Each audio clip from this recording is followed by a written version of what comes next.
乡亲，大家平安。今仔日是新历的4月15，旧历的3月11，礼拜一。新闻的头一条，来看农民拄到60年来上惨的状况，受到暖冬甲雨水少、可汗影响，全国的零件甲奶机拢无啥开花，毋但蜜蜂采无蜜，嘛严重影响到收成。婚林一个蜂农讲，60年来毋捌拄过这种的状况。 伊所饲的蜂拢无出门去采花蜂，只好是买甘蔗糖来饲蜂，一个月成本就要加出到6、7千块。啊，这个高雄大树的荔枝农嘛发苦，讲这个3甲外的荔枝园开花敢若开1声半，今年是歹年冬咯。100丛，找无一丛开成安尼啦。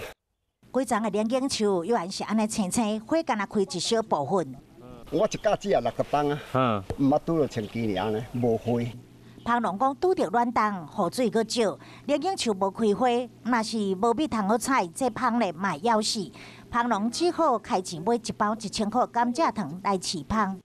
伊讲用甘蔗糖来饲蜂，一礼拜爱用掉6大包，开6、7千块，成本提悬真多。受到暖冬的影响，造成全国莲景甲奶枝开花无正常。 高雄大树种奶枝的嘛叫苦连天，开花超顶成活尔。高雄讲叶兰枝园大约有3架地，过去开花会当达到7声外，但是今年咧敢若开1声半，这花开了有够少，会严重影响到奶枝的收成。